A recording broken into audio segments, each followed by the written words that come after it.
In the NBA, Shams Charania is reporting that the Bucks are taking trade offers for Giannis Antetokounmpo. Milwaukee's looking for a young blue chip talent and or multiple draft picks. The two-time MVP has gone back and forth on whether he wants to be dealt. Shams joining us now with much more on this story. This feels like we're approaching the summer of Giannis here, Shams. What's the latest on his future?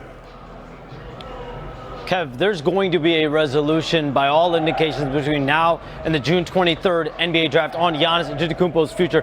Bucks officials here in Chicago at the draft combine are expecting to lay the groundwork for what's going to be an active next several weeks of trade conversations around Giannis. He is fully open for business both ways now, the Bucks as well. This comes in the wake of co-owner Jimmy Haslam coming out and saying that either they're going to get a long-term commitment from Giannis or trading him elsewhere in June. But these conversations all stem from the fact that Giannis has told the organization for a period of months now that he believes his best fit is elsewhere, that he believes it's time for both sides to move on. I'm told that stance has not changed. And so moving forward, the next conversation will be, where are the offers going to be between now and the draft? And for Giannis, where does he want to play? Where will he commit long term? Because, Kevin, he's just got 1 year guaranteed left on his deal that gives him a level of sway and power over his future. All right, let's talk about another big man who's in the headlines right now, and he's still playing. Victor Wembanyama ejected from last night's Game 4 loss after elbowing Timberwolves forward Naz Reid. Shams, with the series tied at 2, what are you hearing about Wemby's availability for tomorrow's Game 5 in San Antonio? Victor Wembanyama is clear to play. He will be available to play in Game 5 on Tuesday night because the league has decided that there will be no further discipline or punishment for Wemby, no fine, no suspension. And the essence of this ruling is two factors. One, Victor Wembanyama was ejected at a point where he missed a significant portion already of Game 4. And the most important part is there's no prior history for Wemby. There's no other accounts of violence for him in his past. And so the lack of history for that actually helped Wemby in this case, where he is now going to have no further discipline. He is available to play in Game 5. Now, keep in mind, Wemby's ejection with 8:29 left in that second quarter. The earliest an All-Star was ejected from a playoff game in the play-by-play era. Shams with the latest around the NBA. Let's stay on that topic. Christine, take it away. Yeah, let's go to the playoffs where LeBron James and the Lakers are on the brink of elimination. The Thunder have a 3-0 lead heading into Game 4 tonight in Los Angeles. Sorry, Lakers fans, but teams with the 3-0 lead in a best-of-7 series are 161-0 in those series, and LA is 0-7 against Oklahoma City this year. On the scene in LA, we welcome in NBA reporter Dave McMenamin, who's covering the Lakers. So what is the team saying ahead of tonight's Game 4 as they try to avoid the sweep? Christine, it's been more than a sweep already. If you think about the regular season, where they also won 4 straight games against the Lakers with an average of 29-point margin of victory. Austin Reeves called the Thunder a near-perfect team, but he said, that's no excuse. We just got to show up to Game 4, extend our season by getting a win. JJ Redick said that really it's about what we do in the second half. This series, the Thunder averaging a 19.7 margin of victory. 18 points of that margin is coming after halftime. And so the Lakers recognize that once they make it a game into the third quarter, they have to continue to take care of the basketball. They need to continue to rebound and keep the offensive boards players away. Guys like Isaiah Hartenstein, guys like Chet Holmgren.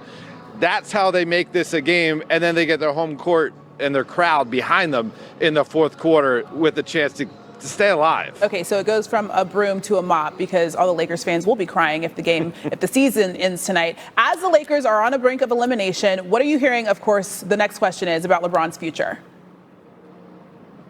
Yeah, Christine, I asked LeBron after Game 3, going into a potential elimination scenario in Game 4, do you guys acknowledge as a group that this could be the last time you guys ever go to work together as the group, as currently constructed? Because there's all sorts of contract things that will be in the works in the offseason. And he said, nope, we don't talk about that. We just focus at the task at hand. Now, the subtext when I was asking LeBron about that is really, what are you going to be doing? Are you thinking about your future? For the first time in his Lakers tenure, he's going to be entering in the offseason, whenever that begins, whether it's after Game 4, if they lose tonight, or later on in these postseason.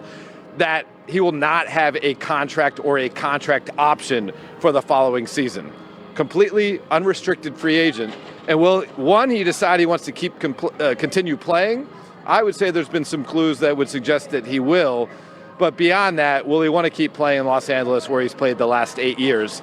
And there's some major question marks whether this will be the right place for him to continue if he intends to continue to compete for an NBA championship based on what we're seeing in the result of this series. You mentioned he's been in LA for 8 years. That 8-year stretch as a Laker is his longest continuous one with any run team, which is crazy to think about because he's been in the league for so long. David McMenamin from LA, thank you very much. This is the 6th time LeBron James has faced a 3-0 deficit in the playoffs. He staved off elimination 2 of the previous 5 instances. Now he looks to avoid the 4th sweep of his career. Good news for Lakers fans.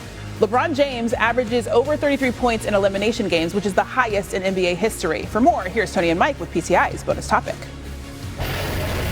All right, Wilbon, who has been more impressive so far in the playoffs, the Knicks or the Thunder? Well, they certainly have both been, Tony, but with all things media being centered in New York, the overreaction, even though the Knicks have been great, they've been nuclear, and it's still overreaction. Because I hear people saying, oh, the Knicks are the best. No, they're not. No, OKC is that. And here's the thing that is impressive about OKC to me. With J-Dub, their second best player after Shai Gilgeous-Alexander, out, hadn't played, all right?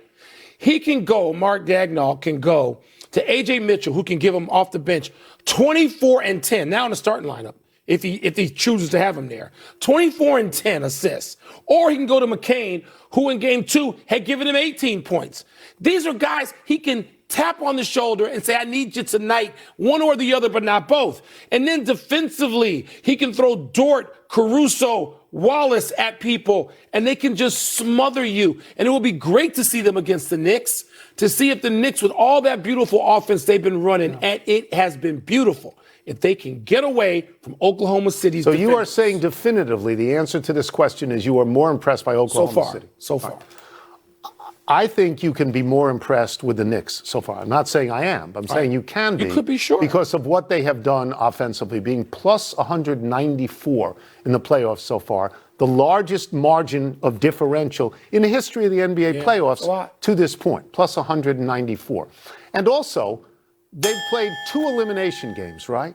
The elimination game in Atlanta, they destroyed Atlanta. 51. They won by 10,000 points. One elimination game against Philadelphia. In Philadelphia, again on the road, destroyed Philadelphia, won by 99,000 points. I have heard from you, I'm going over the bell here, because I've heard from you for a long time. You have used the word ruthless to describe Oklahoma City.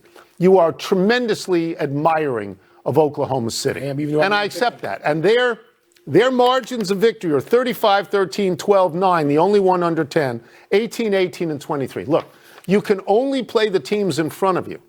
This is a tennis tournament, not a golf tournament. You can only play the seed that comes up. So maybe Oklahoma City hasn't played as good a bunch of teams, although maybe they have. I'm not certain of this. But Oklahoma City at the moment is 7-0, and the Knicks are 8-2. That's what we're going They're 7-0 versus 8-2, and if they go to 8-0, attention must be paid. The Knicks have lost twice. They stumbled twice. Well, Didn't by one cost them point- much. And by the way, point- they seem to have learned when down 2-1 to Atlanta, they got it together. I mean, they got it together seriously. But Oklahoma City, nobody's touched them. They're floating like a butterfly, sting like a bee. Yeah. They are politely ruthless. But I would say, and it's true for Oklahoma City as well, but the 2 elimination games that the Knicks have faced, both on the road, they have destroyed people. Now, do we know what finals we want to see? Are we cutting San Antonio out early? Cutting Minnesota out too early? I don't know. That's a series that looks like a back and forth series. Go for a bit. That's it. We're done. Back and forth.